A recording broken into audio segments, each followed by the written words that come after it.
let me turn it over to Carolyn to give a little introduction to our second panel session.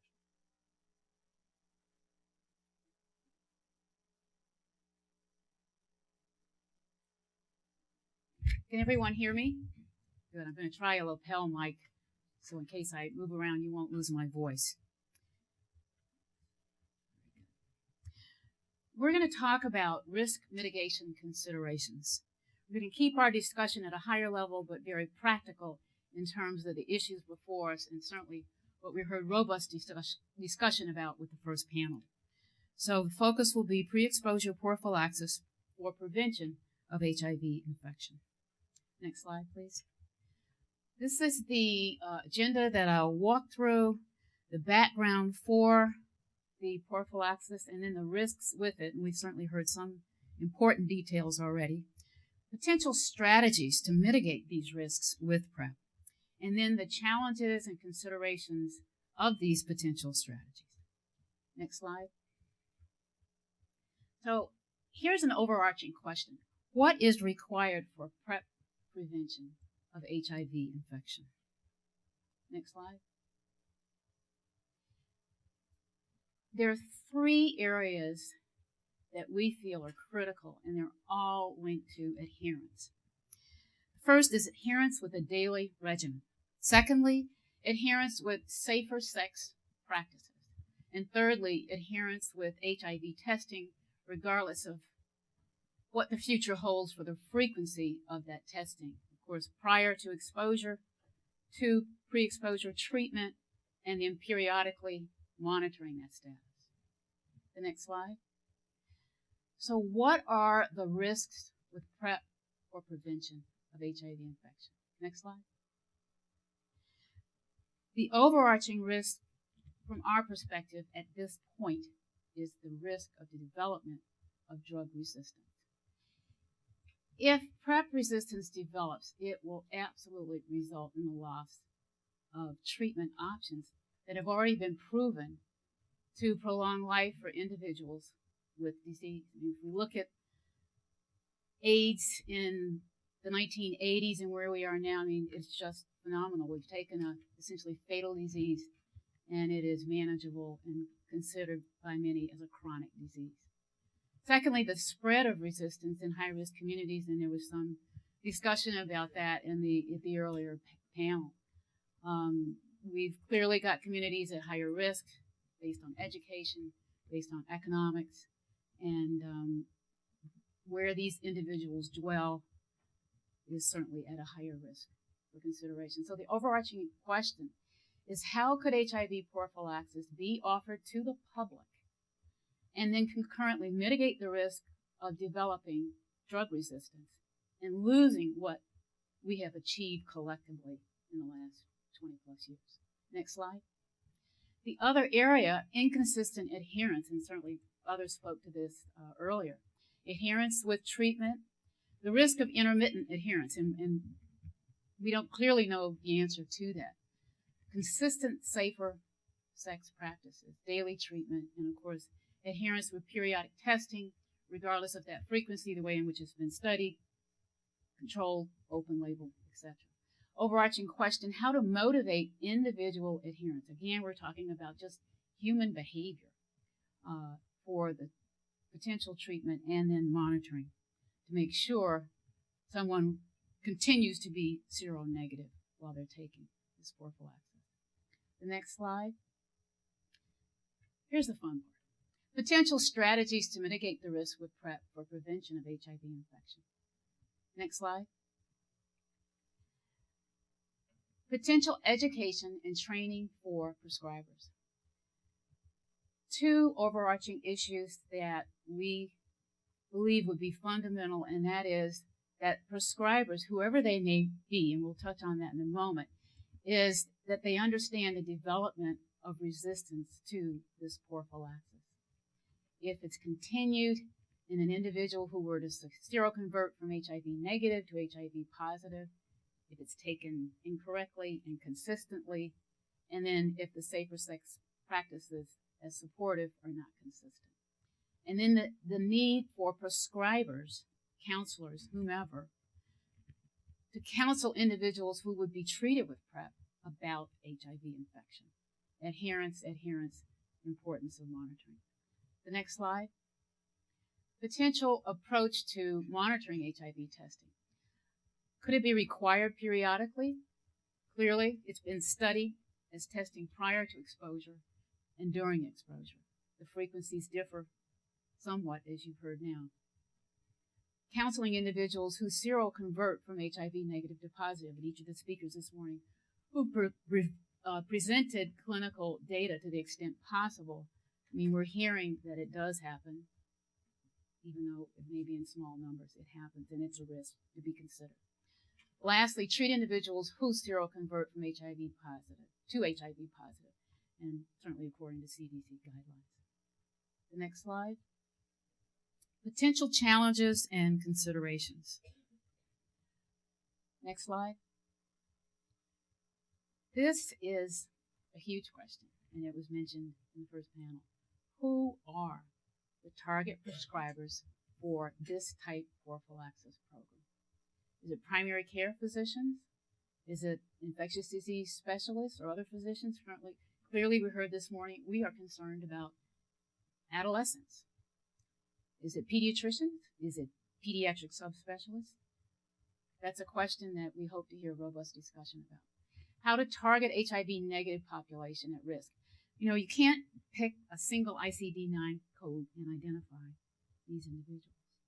So how would we target these people that are being considered or can benefit from such prophylaxis?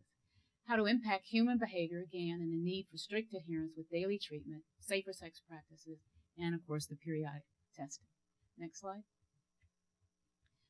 Other challenges. How often should an individual who's being treated with PrEP be tested for their HIV status? And certainly the draft CDC guidelines at the moment recommend every 3 months. In the control trials, it's varied from monthly. Beyond a certain period, it's been every 3 weeks, every 3 months. So that's a huge question. How to achieve prescriber and individual user adherence with PrEP for prevention of infection. How to ensure that the medication access, if HIV testing were to be required, how could that be managed? There are individuals with disease, HIV infection, hepatitis B, who are using treatment that crosses, if you will, with prophylaxis treatment. So if there's restriction on interface, how do we manage that to take care of these two populations that have to be considered in this larger program? Next slide. Potential challenges, how to measure the impact of education, training, and potentially adherence with these risk strategies and monitoring. So, what would be the overall burden of any of these elements or components, if you will, to our healthcare systems, community-wise, integrated across the entire country, and we'll hear from others who represent insurance companies that offer insurance in integrated systems, managed care systems, and then, of course, community clinics that many of us are familiar with.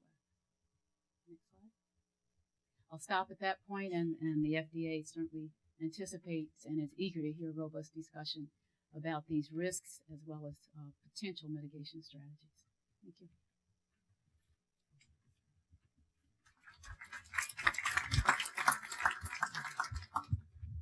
Maybe I should use the lavalier mic, or is this, can people hear me? Okay, great.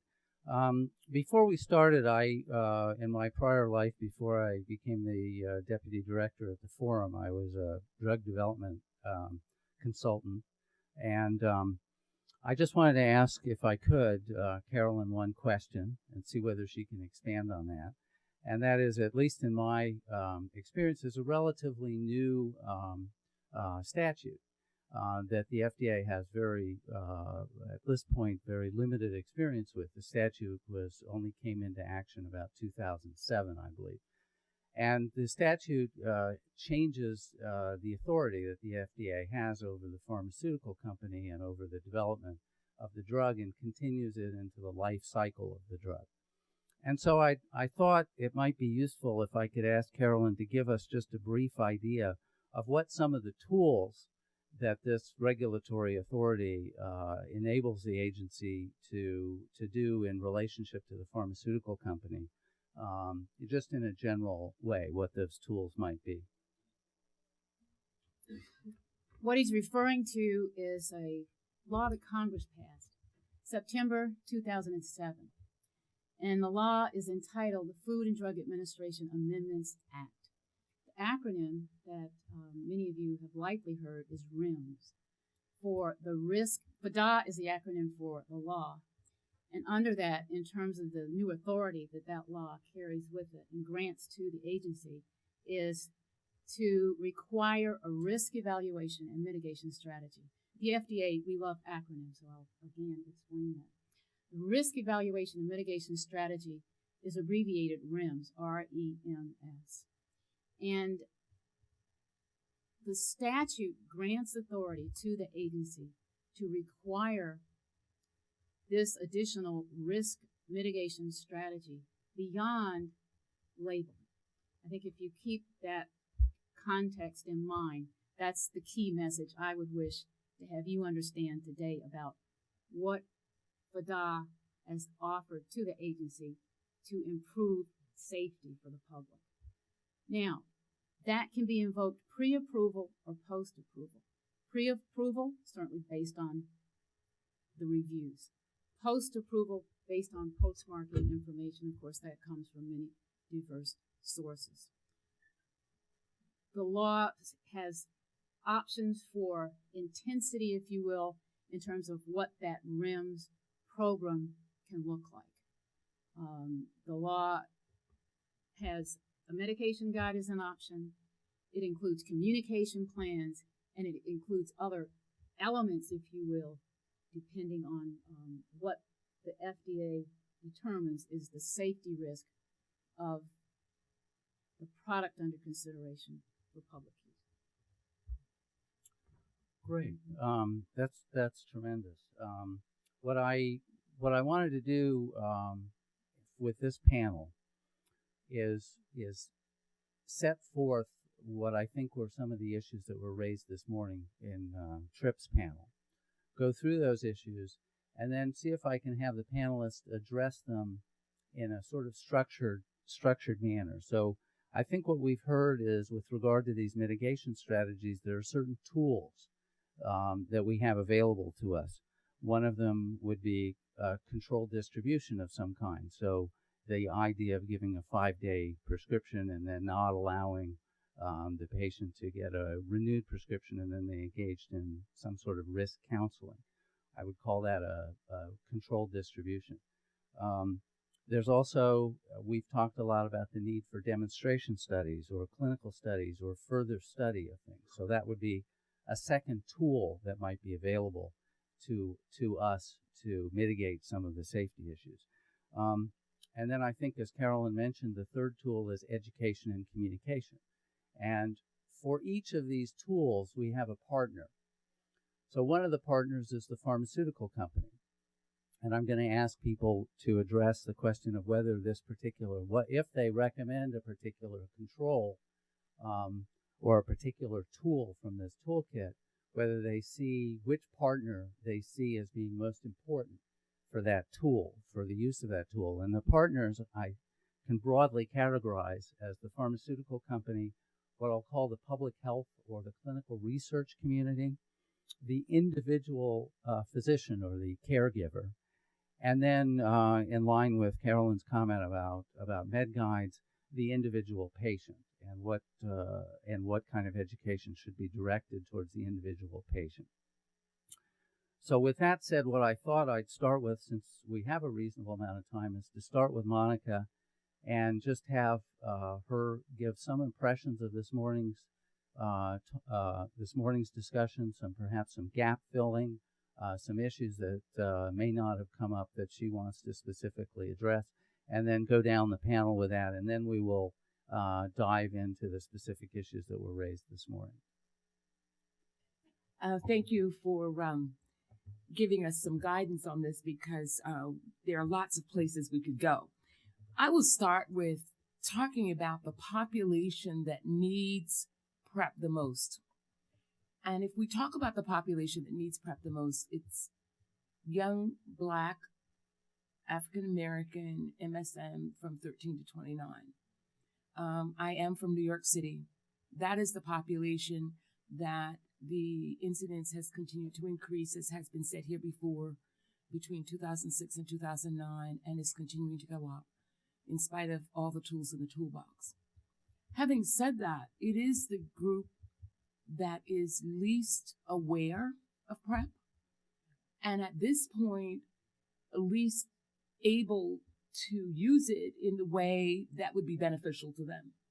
So there's already a gap in communication. There was a survey done by Patrick Sullivan and his group out of Emory right after the release of the first PrEP study last year.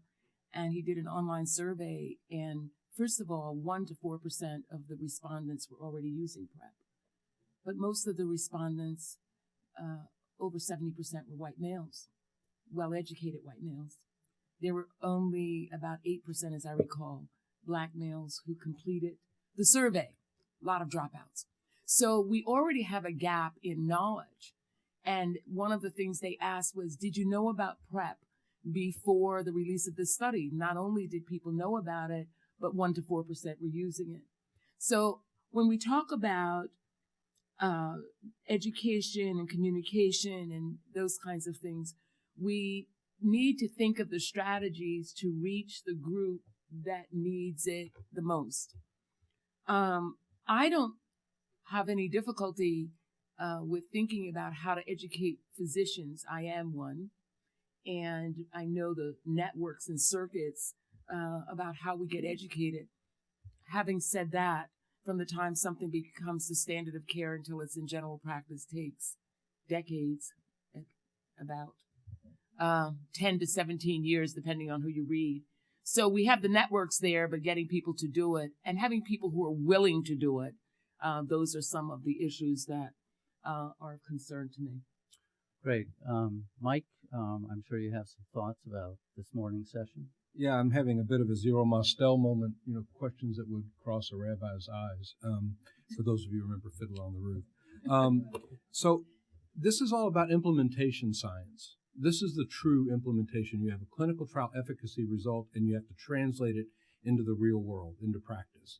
And this is where I'm stumbling. And I'll just list a series of questions that I hope we get to. And some of them were mentioned earlier, but just to dig in. Who will prescribe? We have workforce issues already, not just in HIV care. There's no HIV practice I'm aware of that can absorb this, not one. At least not a Ryan White center that have been flat funded despite doubling of patient volume. So that's out. ID practitioners, most of them who are interested in HIV are already doing it or at capacity. The others aren't interested. So you're dealing with primary care, and I don't know how many of you have tried to find a primary care provider in your neighborhood, but they don't have a vacancy sign up. There's usually no vacancy. And you're talking about young people who are already sort of disenfranchised from the mainstream of care, and you're saying, get into care to get this, and then you say, well, where are they going to go? And that's a huge problem. How will the patients be selected? I think what came out in the last panel was excellent in terms of it's not just, we can say high risk, but risk is a spectrum. And that spectrum is temporal. It can change year to year or month to month or week to week. So how do you assess that? And who assesses it? So you have people that aren't necessarily interested in doing this in the primary care world, and then you're going to burden them not only with a lot of regulations, you got to do this, you got to do that, you got to do something else, but also you have to do some risk assessment. And oh, by the way, if you don't do it right, there could be liability for you if you didn't do it right. The next question is when to stop or how to deal with episodic use, and I don't know how you assess that or how you deal with it. We have data from the clinical trials that are 1 year of exposure for safety. What about 6 years of exposure? What about 12 years of exposure? I have no clue. We don't even know that in the HIV-treated population too much. How do we know what to do in this population? The post, we're going to get to this in, I think, the next question, but how do you follow the real-world outcomes? In HIV, we're fortunate that there's a lot of high-quality databases and cohorts. You won't have that here. it's going to be chaotic. And outside of maybe Fenway or some other institutions that are heavily engaged in an at-risk community who are not infected, you won't have those data. And then finally, of course, the sort of elephant in the room is who's going to pay. And how do you compel payers to pay? When in fact, we know from the MMWR last week and from Dr. Fenton's work that this is a disease of poverty, especially in Manhattan or New York boroughs. It's $10,000 per year or less. I mean, they can't even afford necessarily to get food, much less prophylaxis. So to say that the patient's going to be responsible for paying is kind of a joke, or you're asking for episodic use. But on the other hand, if we ask society to pay, which I think is probably the solution, where does that money come from and who monitors it? So I think it's, again, a zero Mostel moment for me. Connell, let's try and keep this to 3 minutes so we don't run into problems with time. Thanks. I'd like to piggyback my comments on what Monica and Michael said. I also appreciate the way Carolyn phrased her questions about using PrEP for HIV prevention. I think we'll have some control as this rolls out, but we won't have total control. I'm particularly thinking about how risky gay and bisexual men are going to use this technology that we provide them. We can't control how they're going to do it. And that's my way of asking the question, what's on the other side of risk compensation? It sounds like when we talk about it, we're thinking that our clients, participants, patients are making a mistake in terms of risk compensation. That may not necessarily be the case. And I think one of the ways we think that they might be making a mistake is because we're thinking about the primacy of PrEP rather than thinking of combination prevention in the true sense. And combination prevention in the true sense is to recognize the full range of prevention strategies available that maybe aren't all being well used among very high risk MSM. Condom use, selecting lower risk sexual activities, PrEP, reducing partner numbers, being more careful about selecting partners, the full range of strategies that are available. So that's a broad question I'd like to put out there. How are we actually thinking about risk compensation when we're talking about our potential patients and what's on the other side of that equation for our patients? The other thing I'd like to come back to is what I think is a key point that was raised in earlier this morning in the discussion, and that's of risk perception. When those of us who are involved in efficacy trials looking at sexual risk and even at adherence, when we're asking people to give us our outcome measure and report on their sexual risk behavior, it might not be cool and trendy to say it, but they're not any good at it. And I think a big part of our risk reduction counselling starts with helping them to get better at it and to be more realistic appraisers of what their actual risk is. And when we start to participate with them in that kind of dialogue and developing more sophisticated skills in that regard, we realize we're not any good at it either. And this is what we're asking prescribers now, to jump into this complex dialogue. And I think we've had problems integrating prevention into secondary prevention into HIV primary care settings, and it's met with modest success. So I think we have to get realistic about where these prevention initiatives are going to come in primary prevention treatment models with risky folks who probably aren't any good at being patients either. And I'll leave my comments at that for the moment. Tim, let's try and make these very brief. Sure. I know you have some important comments. Thanks, sure. Reflecting on this morning and then this recent discussion, sort of 3 points came through for me. And considering it's very exciting that we have effective PrEP now. We know the effectiveness in some populations, but realizing that it's an FDA-approved product that's on the street now, and off-label use could be happening now, and we think it is to some extent. But what comes to mind is that a poorly done program could be more harmful than no program at all. The classic example of that is tuberculosis. If you don't manage TB properly in a community, you create a large drug-resistant problem that makes the whole situation worse.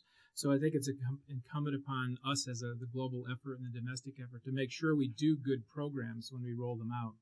And point number 2 is I'm a big fan of demonstration projects. I think we've identified a number of the elements that need to be evaluated in demonstration projects, and they should go very quickly to evaluate all the different issues we've talked about. Service delivery points, is it STD clinics, is it clinics like the Fenway, or is it private providers in different cities, and come through with a list and design a series of well fit together demonstration projects that begin to provide data on all of these issues of how do you give the product, what's the frequency of testing, do you use acute infection testing, how frequently do you have people come back, what period of time do you have them on the product.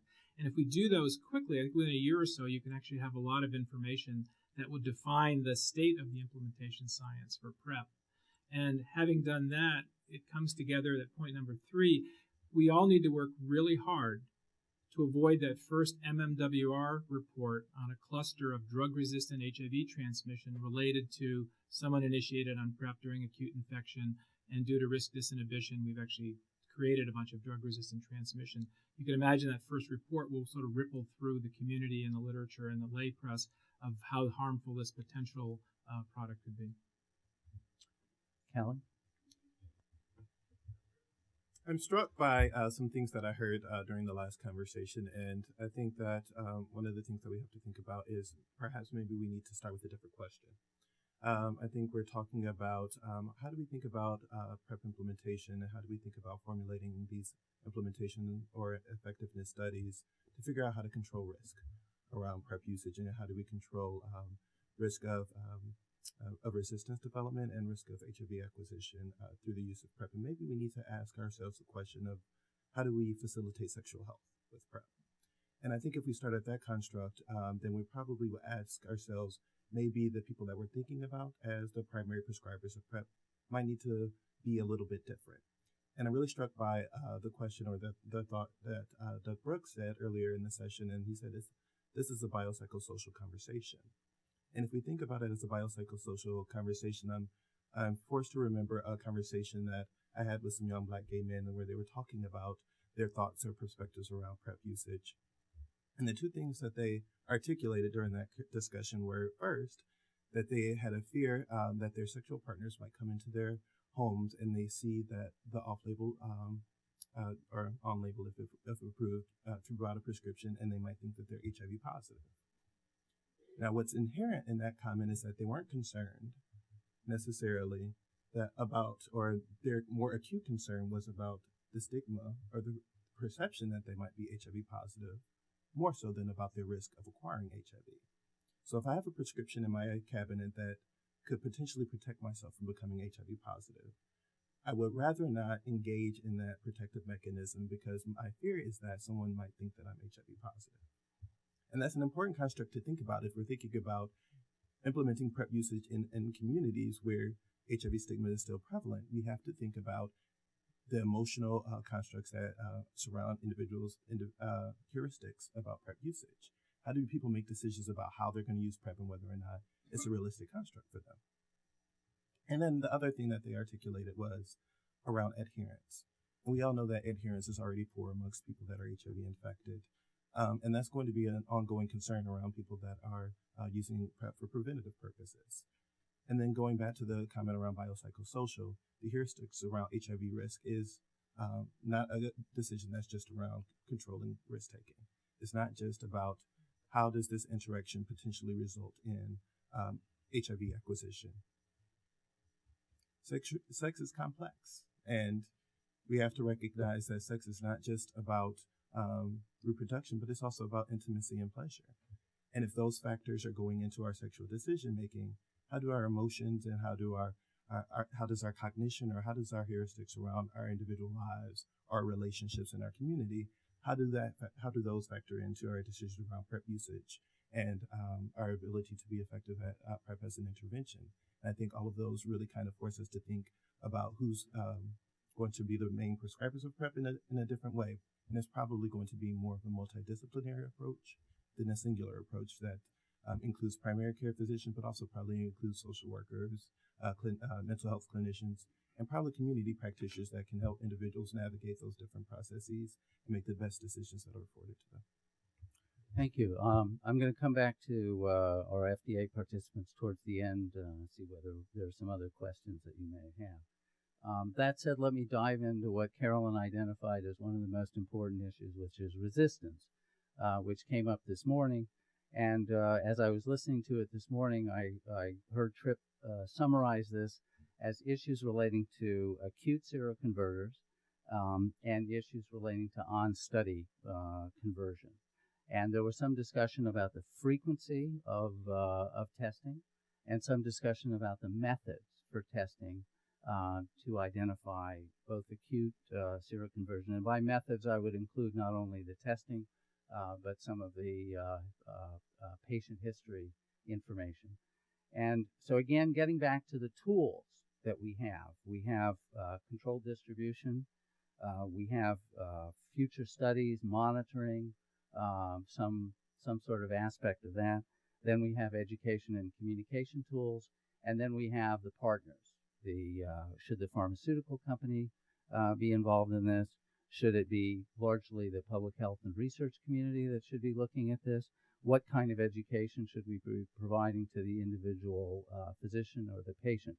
At what level? What is the intervention, the risk mitigation strategy, and at what level should that be applied? Does anyone want to start on this before I choose somebody? Callie, you look like you have something to say. I was certainly not hoping to go first on that one. But I think in terms of our conceptualization of a risk mitigation strategy, the things that we have to kind of think about are kind of the practical concerns around usage. We've already talked about the financing issue. And of course, that's going to be something that's acute for Black gay men, particularly individuals that are presenting with HIV currently. But I also think that part of that is also about health literacy. And for many of us that are either HIV positive or at risk for HIV, part of what we don't understand about HIV disease is that its exposure is very dependent on the kinds of behaviors that we engage in, to include sexual negotiation strategies. Oftentimes we use serial sorting strategies and other decision-making mechanisms to reduce our risk that don't necessarily just result in whether someone has HIV or not, but also includes the actual behaviors that we engage in and what environments those sexual behaviors exist within. So in terms of risk mitigation strategies, I think that we not only have to think about the potential side effects or resistances that might develop, but we also have to think about how individuals make decisions about how PrEP really works for them. And if it is that intermittent usage that might work best for them, then how do we need to counsel them through how that might be most appropriate? Do they need to have conversations with individuals about maybe a Monday, Wednesday, Friday schedule because they know that their sexual activity peaks during the weekends? Or maybe it's a vacation strategy where maybe it's a prescribed regimen that they do for 30 days prior to them going on their winter or their summer trip. Or maybe it's something that we discuss right as the Pride season is starting to gain momentum. But we really need to be, I guess, more versed in the contextualized experiences of the men that are going to be using the intervention, and then develop our risk mitigation strategies on those grounds. Right. What I hear, borrowing a lesson from Tripp, but I'm going to try and summarize here. What I hear you saying is that you see the primary method of control with regard to resistance development as being an individual physician and patient communication, and developing a communication strategy, both around the most vulnerable patients, as well as some education about that being the issue. Now, I know Mike wanted to speak next, but I wanted to focus you on what specific control mechanisms do you see in place, and who do you see as implementing that control mechanism? Do you see it on the individual physician level, or do you see it on a pharmaceutical company getting involved in that? I'll answer your question. I'm just going to take the testing thing off the table just because the technical side of that is relatively straightforward now. I don't have to worry. There's platforms that can look for antibody antigen simultaneously. I'm not worried. How to pay for it may be an issue, but That's off the table. And I think in my view, unless I'm being too narrow-minded, I think it has to be at the provider level with the patient for the primary education. That's where the relationships are, and I think everything said is spot on. So I don't think that's. I mean, the partners, the pharmaceutical companies, can help by providing information or pamphlets or whatever. But the bottom line is it's a relationship. But my biggest concern is who are the providers. I don't see a lot of capacity or desire among the mainstream primary care providers to take on something else. They feel overwhelmed, at least the ones that I know. So I think there could be there could be niche populations of providers who are particularly motivated to get involved, and that would be great. But I don't know that that's going to create enough capacity. But to me, it's all at the level of the provider. So do you see, just to follow up on that, do you see the education or the communication strategy as being directed towards a primary care physician, which might be a different communication strategy, both in the public health side and from the pharmaceutical side and from the medical education side? Or do you see this as being directed more towards the HIV medicine physician? Well, as an HIV medicine physician, I can't take on any. I mean, I'm having trouble enough breathing every day with the number of infected patients I have. I can't take on anybody else who's not infected, at least not in our clinic. We're beyond capacity. So I don't know if I speak for most people, but I think that's pretty much the rule. All right, let me just mention one other thing, or maybe I can have Kendall just briefly describe an alternative method of ensuring testing, which is some of the controlled distribution programs that are used for teratogens. If you can just briefly describe that, because then I'm going to turn, or you don't want to talk about it. I can very briefly describe it, but not being involved in the creation or implementation of them. I can only give you the 70,000-foot sort of description. But there is controlled distribution, and you alluded to teratogens, which I think most recognizably would be thalidomide, which is currently used for the treatment of multiple myeloma. So distribution for this drug is restricted by means of FDA risk evaluation and mitigation strategy that requires clinicians prescribing the drug to be certified, and for pharmacies who distribute the drug also to be certified. So you can only get thalidomide through a certified prescriber, and then it is distributed only through a certified pharmacy. So that's a type of controlled distribution that is targeted at mitigating the risk of teratogenicity if a pregnant woman should end up. Great. With the Thank drug. you. So I'm going to turn to the panelists down there, and I'm going to say, does anyone want to speak about whether or not you think that this kind of method of ensuring that individual patients get tested, and where the pharmaceutical company is responsible for a system that makes sure that physicians are certified and trained, that pharmacists are certified and trained, and where patients are therefore, have sort of mandatory testing through this system before they can get their prescriptions filled. Do you see this as a tool that can be used to control the development of resistance? Go ahead, Tim. Unlikely. Mike? There's hundreds of thousands of people taking Truvada today. I was trying to imagine a way where you would try to bring those horses back into the barn. I mean, that this drug is out there being used by all over, and it just seems to be a system that I have a hard time envisioning happening for this purpose. Yes. In the case of this application, I would say it's unlikely. You can go online and order any controlled substance in the United States that you want and get it online without any difficulty, without seeing a doctor. You can get Viagra, Oxycontin, all kinds of medications by ordering them online. And already there's 1 to 4% of people who were in this survey who were already using PrEP We don't know how they were getting it, but diversion is certainly likely, and there's usually a black market for anything that's controlled.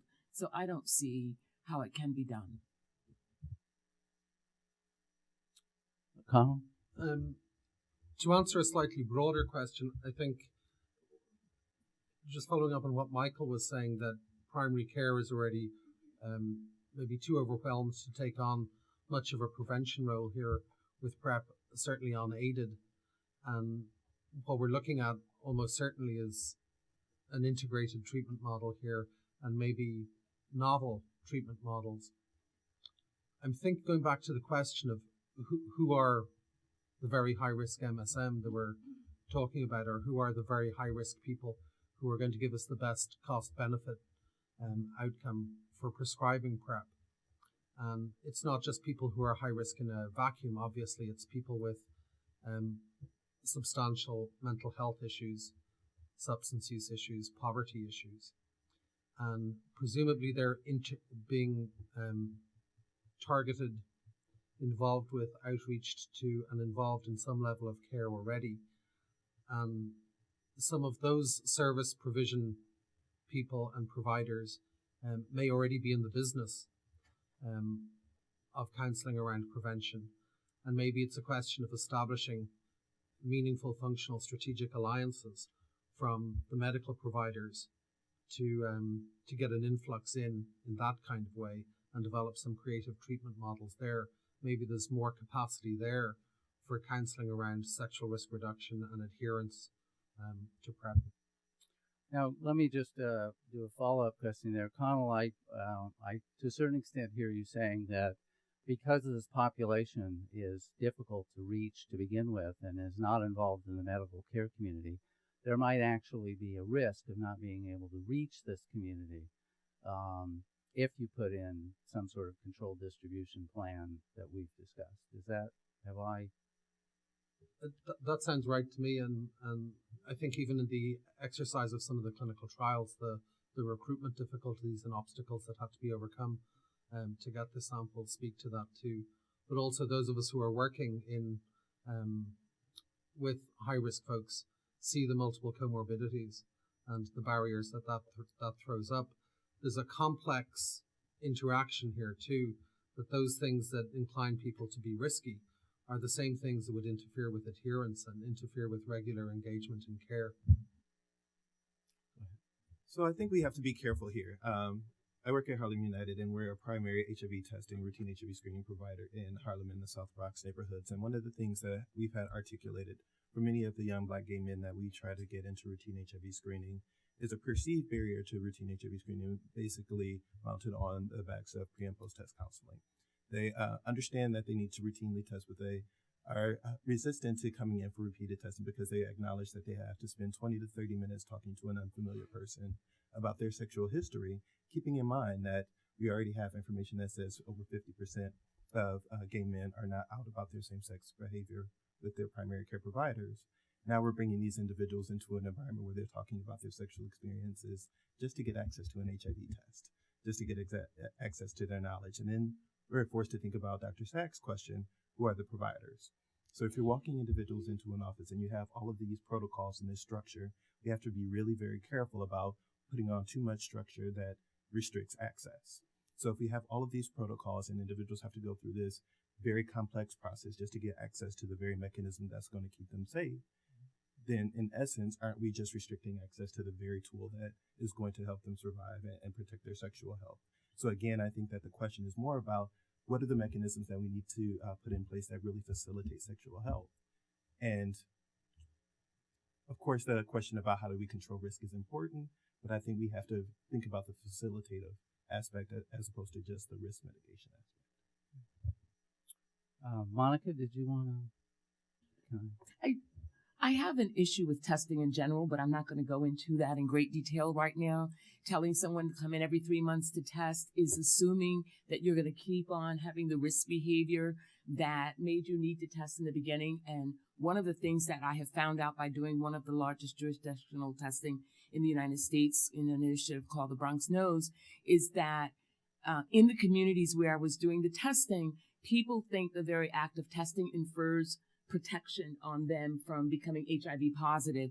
So I think we're missing some really teachable moments when we have people coming in to tell them that the test is not protective for them. So that was one thing. But the other issue is, and Kyle brought this up, and multiple people have health literacy. And just at the HIV prevention conference, and I would give attribution if I knew who told me the story about someone in a focus group who had heard about the PrEP study for MSM, and his interpretation was that the first 44 times he had sex, he would be protected, but not the 45th. And so I really think that that points up a story that's very important, and that is that we need to be sure that before we go wholesale with this prevention, which I really think there's definitely an indication to put in the toolbox, that we address the needs of the people for whom it's being prescribed. And the other thing I want to say is we talk a lot about MSM, and because they make up the bulk of the epidemic, and the other subpopulation that's most impacted are African American / Black women. And I want PrEP to be out there because it is one of the ways that it can be women self-initiated protection, and no one else has to know. And we know this from birth control pills. Many women took birth control pills when their partners didn't know. And they can do the same thing taking PrEP if it's necessary. So I don't want to suggest that I don't think there's a place for it in the toolbox. I'm just suggesting that we have to do a lot of work before we open the toolbox and say, everybody come and get it. Mike? I'll say something positive on that last comment, that there already, for women who are engaged in healthcare, typically go to see a gynecologist once every 2 years or so at least for annual pap smears and that type of thing, and that's their primary care provider oftentimes. So there's a population of people engaged in care already who could benefit from this, and that could be an easy target. But it doesn't take care of the rest of the problem. But at least there's something we can anchor on to. All right, let me change topics a little bit and go into what this morning was a discussion of behavioral issues. So we had roughly, I think, 3 behavioral issues that were talked about. One is changing risk behavior and compensating one's risk behavior because of now knowledge that the product is effective. Adherence, which I see as another behavioral issue, and then condom migration.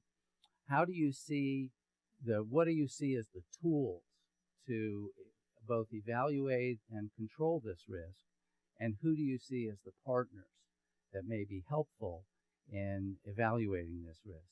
So getting back to that, do we see the need for studies? What kind of studies?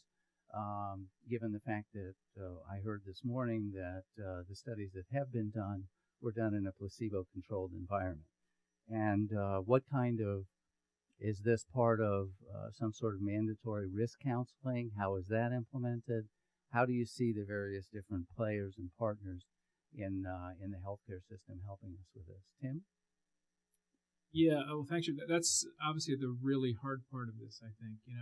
Just thinking of what a non-health system we have in the United States to address these issues, and if you're dealing with the private practitioner level, the rest of the system isn't there. You don't have a place where you, like in an STD clinic in an urban setting, where you might have your counselors over here and your outreach workers there, that whole package. So in those kind of settings, I think it'd be incumbent upon us to sort of integrate a PrEP service and program into a more comprehensive HIV risk management for people at high risk, and having that be sort of, as people go through the phase of their life when they're most at risk, how do you actually move people to a place where they don't really need PrEP? It's either changing in behaviors or condom use that actually renders risk very low, and so they would get off of PrEP.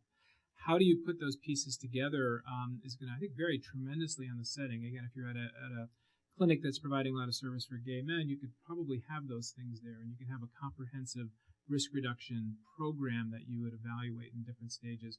But I'm very concerned when you get away from those kind of settings and you're in, a practitioner who's got a sort of a general internal medicine or family planning thing, unless those people are really enlightened, or they've got some packaged, probably from, Department of Health and Human Services comes out with, this is the way you manage PrEP, and these are all the things you need to do, and then somehow provide support for that. I just think it's going to be very, very hard to do.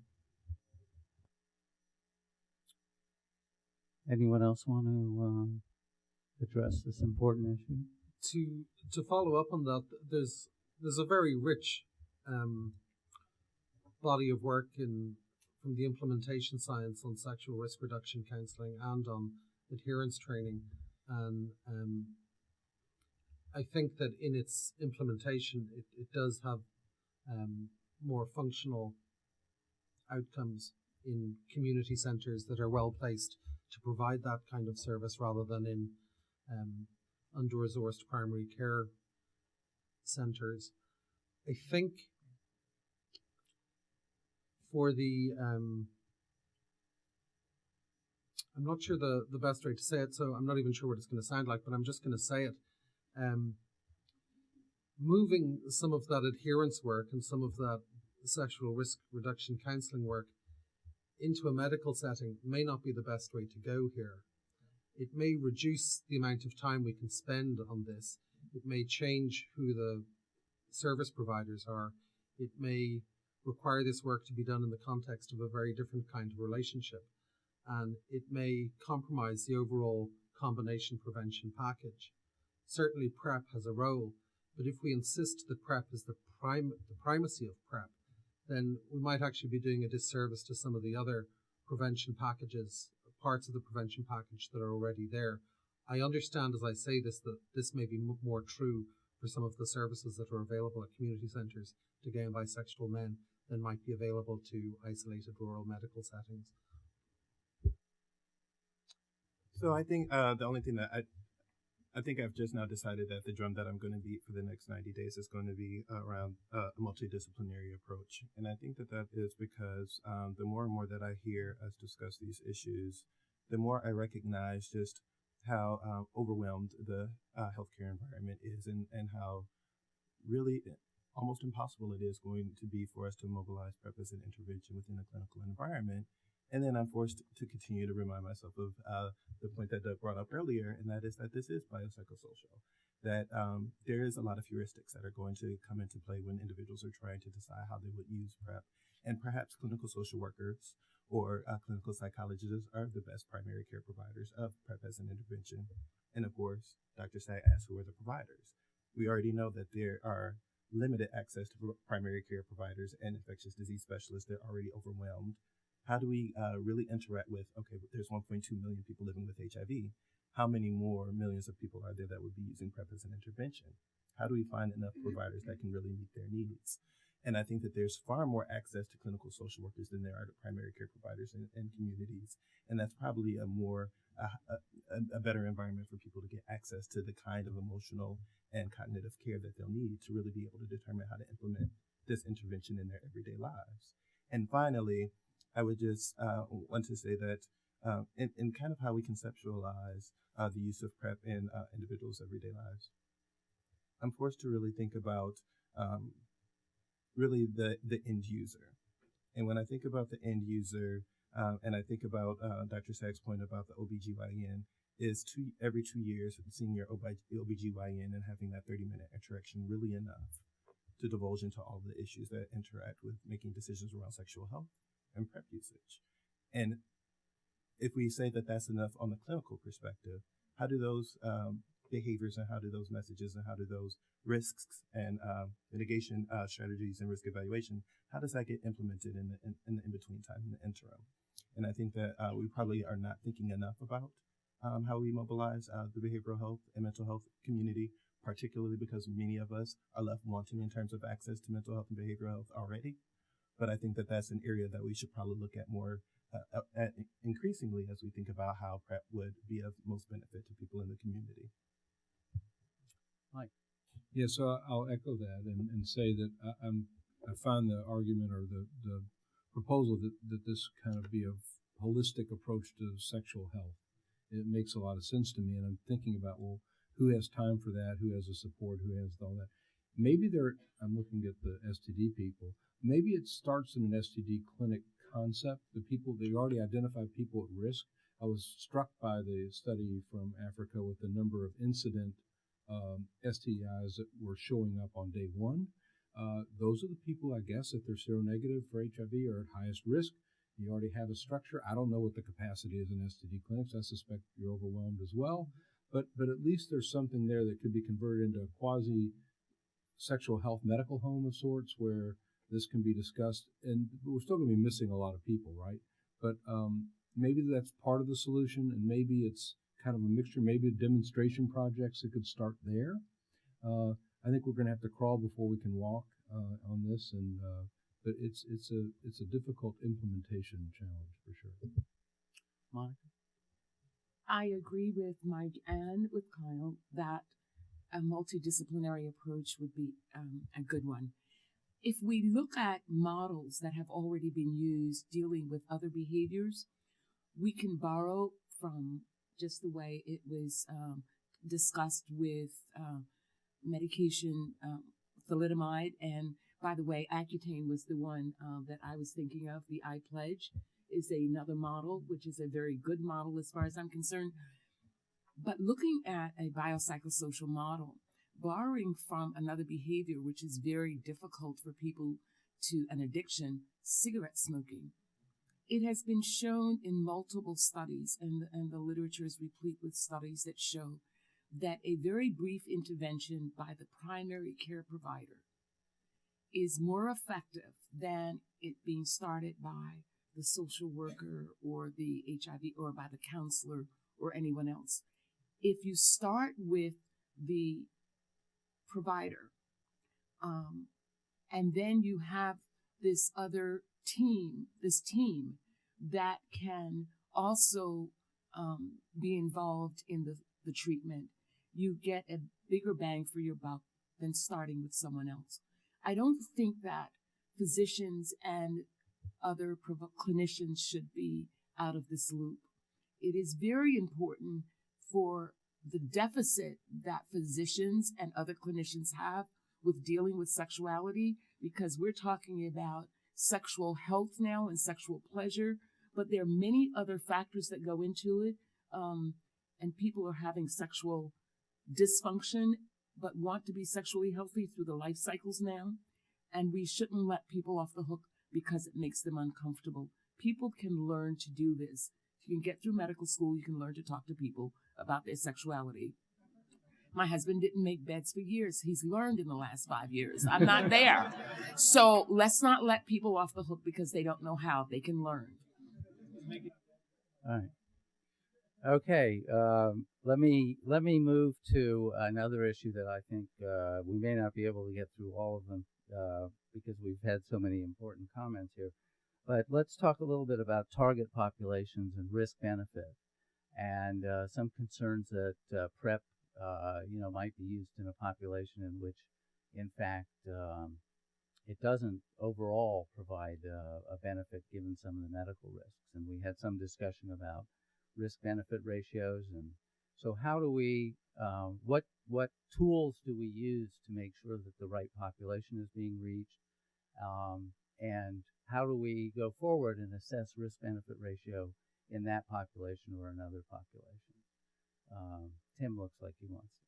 Just a quick, I think the acquisition of other sexually transmitted infections is a very good biomarker for the risk of interest here. So that's, I think, a place to start. It's been mentioned that STD clinics have some of the systems in place for that. So that's regardless of what the population is, whether it's women at risk or MSM or others. And then, thinking beyond the U.S. context, but I won't go too far there, that anyway, the acquisition of STDs, I think, is a very good marker for who would you want to work with.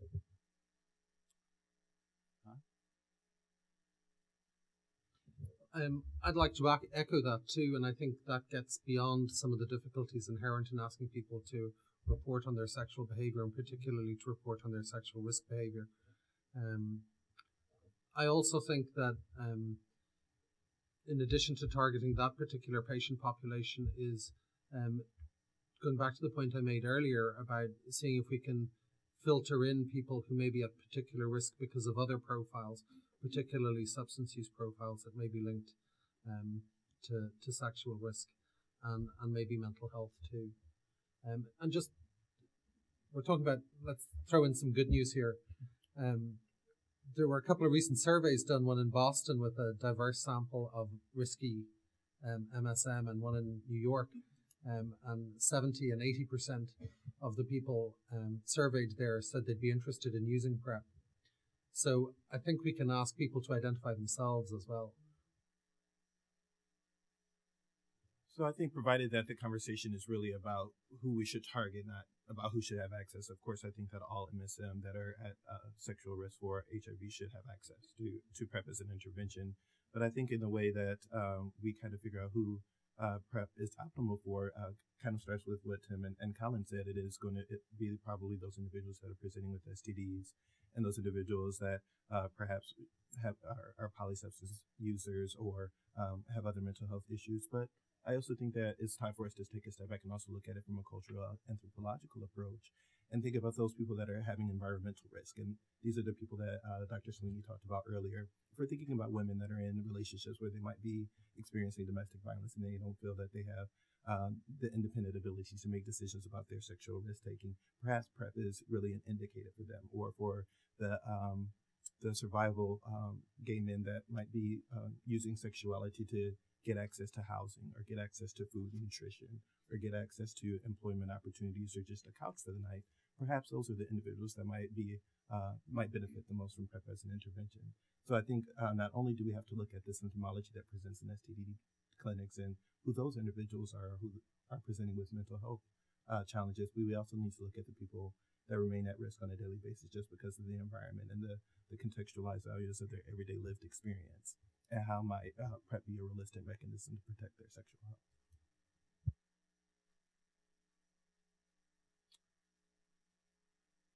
Any other comments from the panel on the issue of how to reach the what I'll call what Kyle corrected me is the optimal population, and perhaps who should be involved in that? Is that a public health issue? Should the pharmaceutical company be involved in that? Or is that really something that is on an individual provider basis? Does anyone want to address that? Well, I think there's certainly a public health role for that. We have disease surveillance for a reason, and there's quite a history of tracking syphilis epidemics and syphilis transmission for its own public health problem. But then we've seen clearly in the MSM epidemics of resurgences of syphilis being linked to increased risky behaviors, that whether that was due to ART and treatment optimism, and now clearly I think a very good marker for transmission risk within populations. And I think there's a public health role for intervening on those transmission networks. I think my instinct says that with regard to partners that while it could be convenient to target the pharmaceutical industry as a partner, I think that will backfire because if we start to align this heavily, the populations that we're talking about that could be most at risk are going to be the most suspicious of the whole thing to begin with. And if you layer on top of that, this is pharma trying to get me to take their drugs so that they can make some money on this, I think is going to be perceived poorly in the community. I think that's a bad partner for that particular process. Let me move to another issue that became a large part of this morning's session, which were some of the medical issues. And again, we're trying to focus this panel on control mechanisms, what the recommended risk mitigation strategy should be. So how do you see the issue with both looking at creatinines and renal function and looking at bone mineral density? How do you see that playing out? What should be the mechanisms to look at that? What should be the mechanisms? What level of concern do you have about it in this population? And what do you see as the appropriate mechanisms to mitigate that risk? Mike? I think there's an assumption, appropriate assumption, that the providers who embrace this and take it on will be good providers who will do the right thing, much like they do the right thing for the most part when they provide therapy for infected patients. I worry that since we have the workforce issues sort of screaming in the background here, that if we get too controlling or too prescribed or too much of a controlled release of these products, that we're going to just restrict the number of people who actually, even if they want to get involved, it's going to be so much of a burden you say to hell with it. I mean, I had to reluctantly become thalidomide approved because of some patients who had idiopathic ulcers back in the day, and it was a pain. I did it for the advocacy part of the patient, but I didn't enjoy it. And I think if I'm on the fence about wanting to take this on, I wouldn't want to do it if I felt like I had to jump through a bunch of hoops to become certified.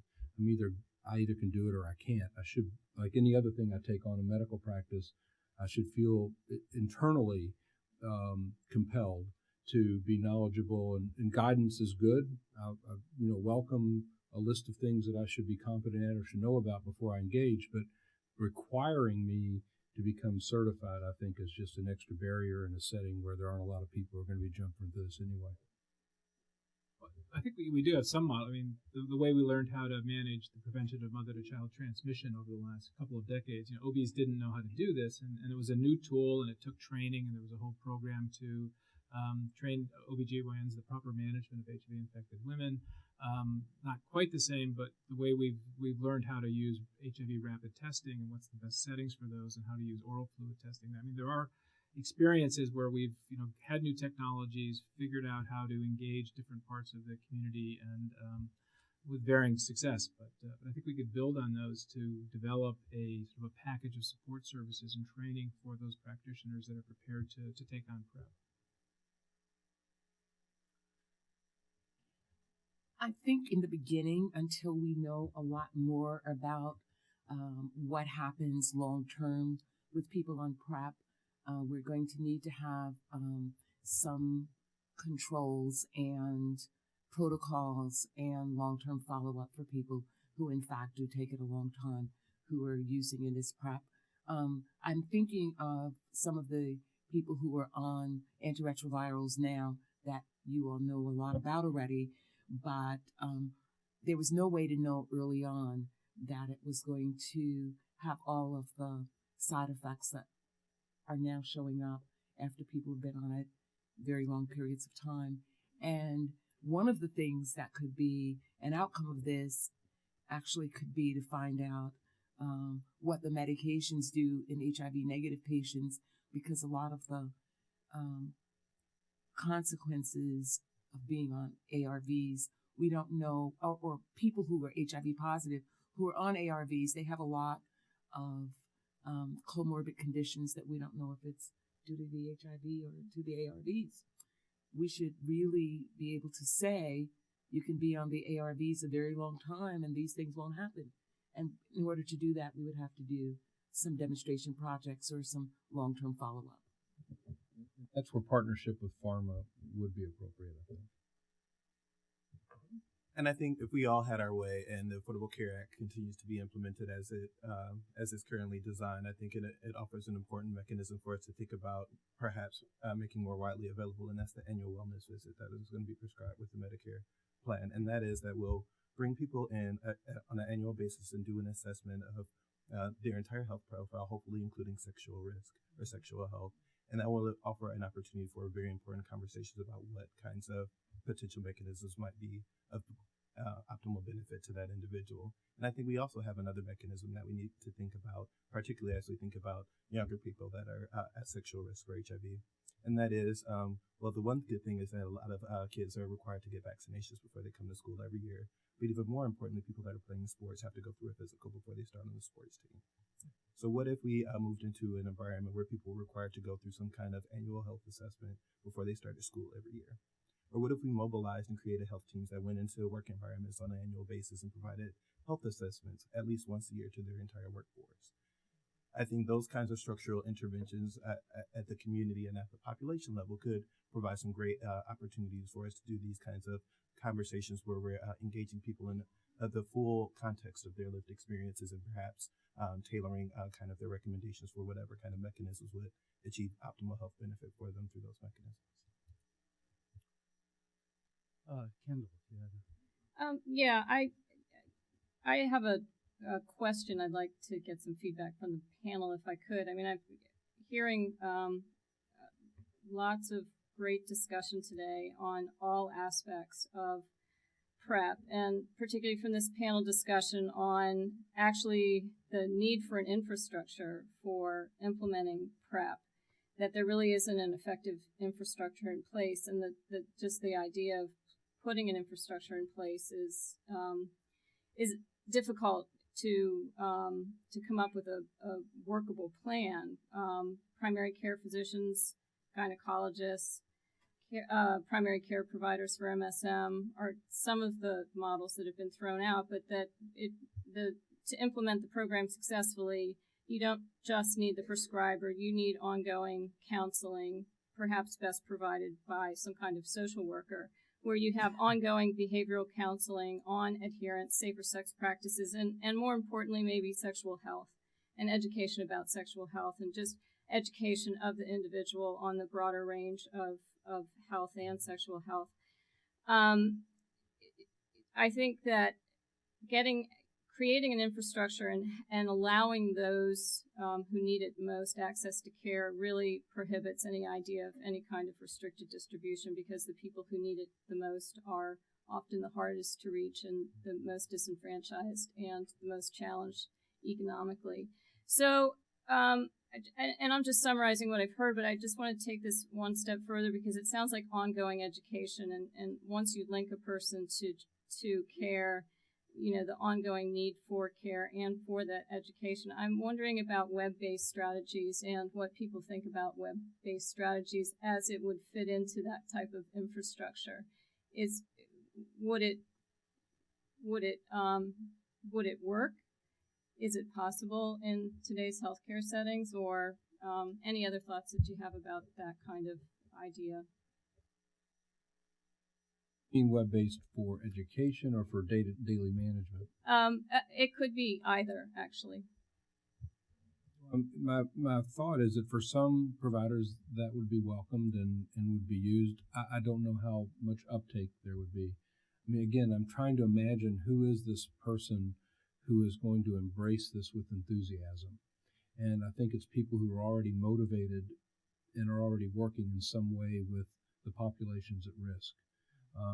But imagining somebody who's never thought about this before and saying, oh, that's cool, I'll start doing this, I think is unlikely.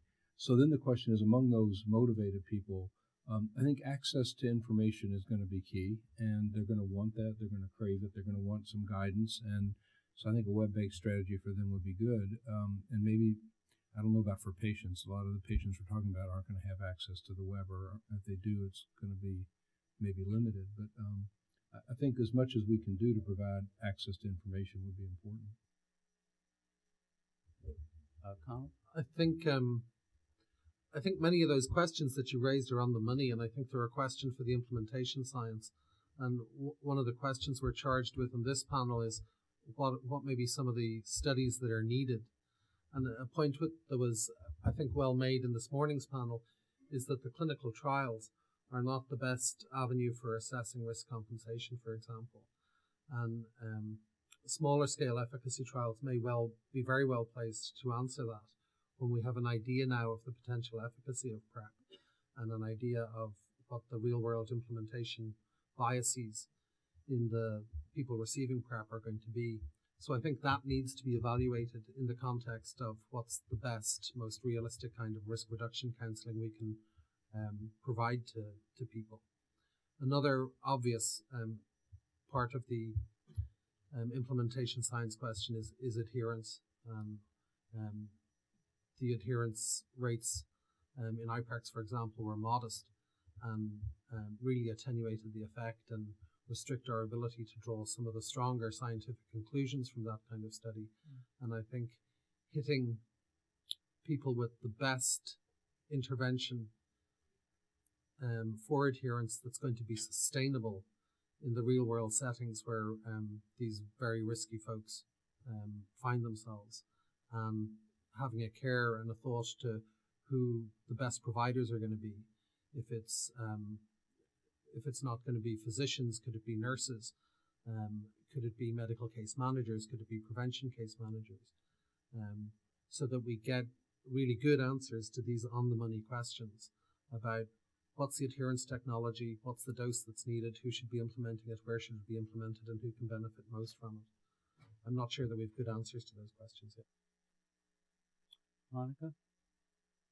One of the questions that is on our list is, how does one target the intended patient and physician population?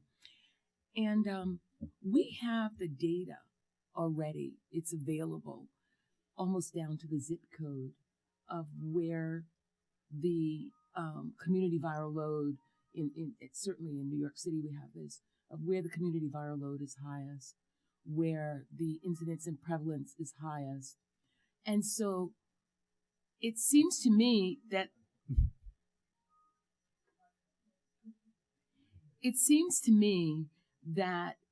someone wants to talk about a demonstration project, which it seems we should do, we should go into one of those communities wherever this is that we can actually have mapped, see where the incidence and prevalence is the highest, and do a demonstration project.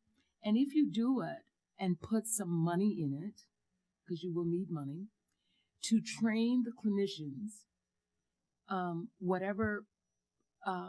however you want to make up this team, you could get a very good idea of how long it takes. I was on the all-hat implementation group, if anybody remembers the antihypertensive lipid-lowering heart attack prevention trials. I still remember what it stands for.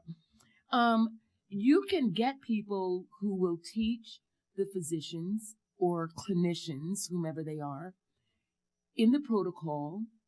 They will enroll people who are the hardest to reach, because we do social network testing, so we have ways to find them.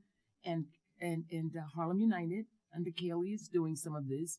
We have ways to reach the people who are hardest to reach, bring them in and do a demonstration of how much it takes to give the right amount of education to the people prescribing it, how to control it, what to do about diversion, how many people you measured their serum levels and there was nothing in it, how many seroconverted. We can do this all in a controlled environment, in a controlled setting, and find out the answer to some of these, which we can't find out in any other way.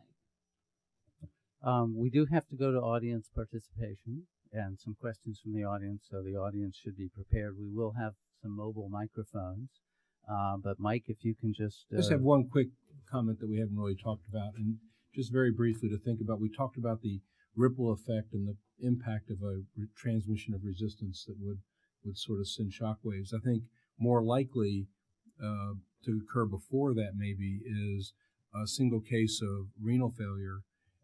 We looked at the creatinine overall, and it's no different. But all of us in our practices, people who have gotten ATN for whatever reason and don't dose adjust their tenofovir, and they end up going into acute renal failure, come into the emergency room.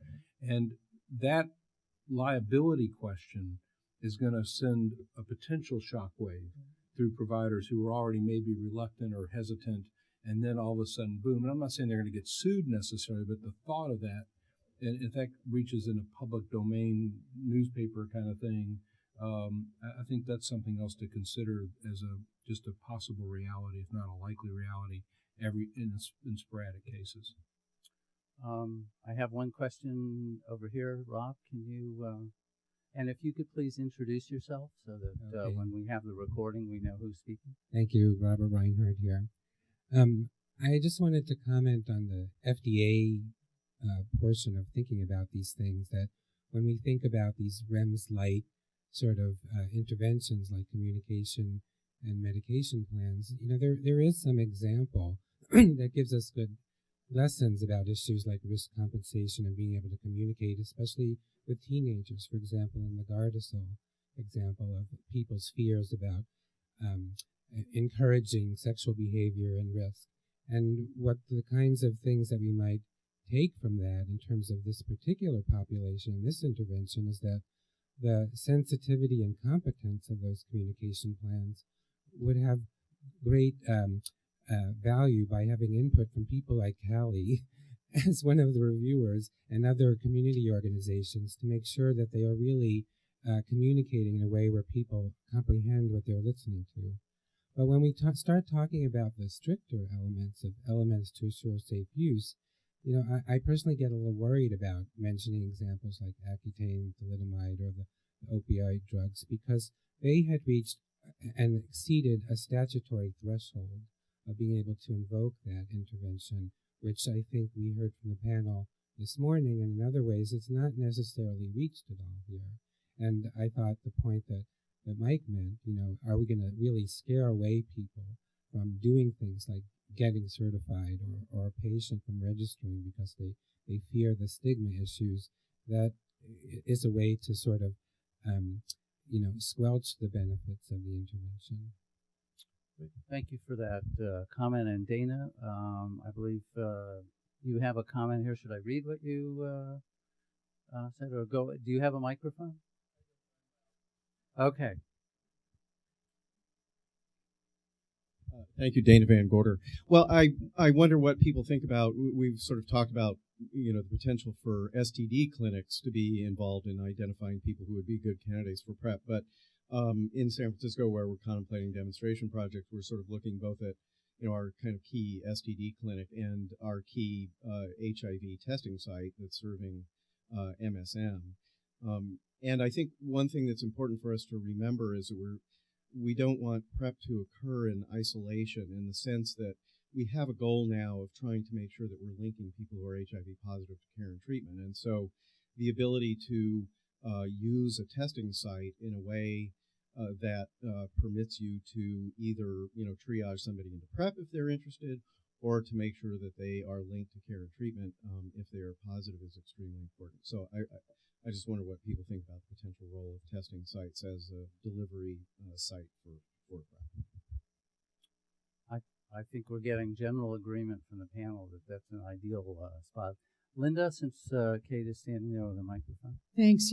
Linda D. Linda D. I'm sorry, from AIDS Action Baltimore and AIDS Treatment Action Coalition.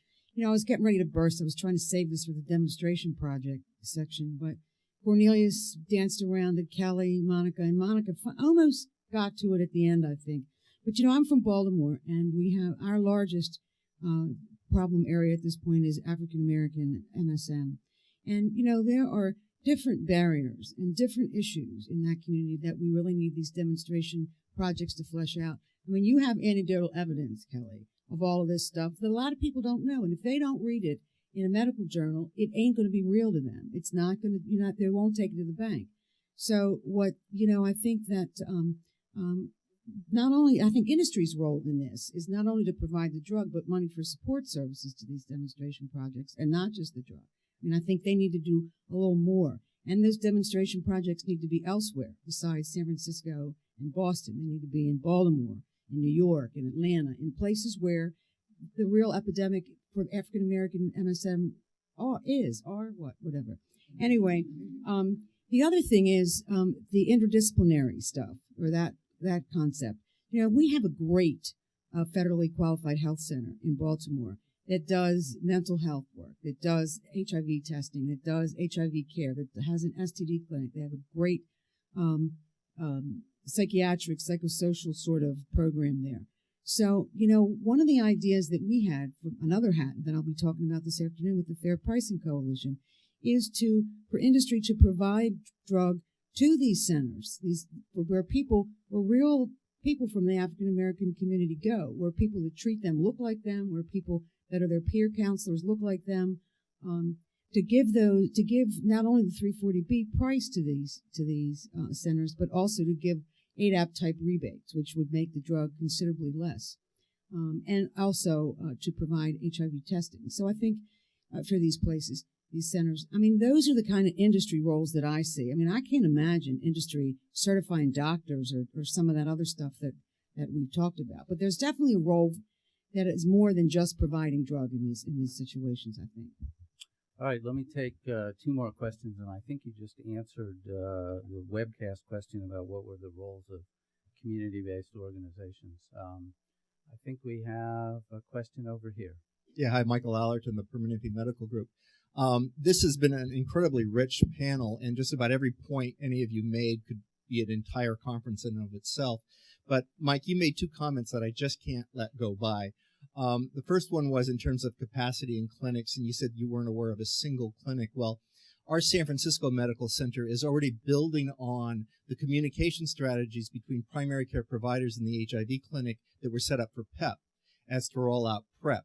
So they are using an existing infrastructure, and the predominant work is not going to be done by the infectious disease or the HIV doc in the clinic. It's going to be done by the HIV pharmacist and the care coordinators within that clinic. So it really builds on the multidisciplinary care team that you mentioned, and I think that's a very important piece that does exist. Now, it's not transferable everywhere, not even in our own organization would it be transferable everywhere, but I can give you one clinic. The second thing is the idea that the data that would be necessary as this is being rolled out haphazardly.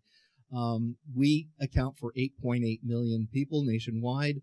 We have an integrated electronic medical record that now interfaces with the Veterans Administration. So the electronic medical record of the general population of both Kaiser Permanente and the VA are together. So it wouldn't be easy. It would take money in case there's any funders here. But it could be done as it's being rolled out with an existing electronic medical record and having medical homes already in existence within those 2 organizations of the VA and KP. Quick rebuttal. I think I qualify by saying Ryan White clinics. If I didn't, I apologize. And 2, I think we need a single payer system, and it ought to be Kaiser Permanente, and then we'll move on. We do have people from other insurance companies here. Yes, go ahead, Cornelius. I'm just curious, given the population of younger adults and the issues that Kali has raised about sexual health, that none of the panelists mentioned Title X clinics and other reproductive or family planning clinics as a resource. Great. And let me take one last comment from right over here.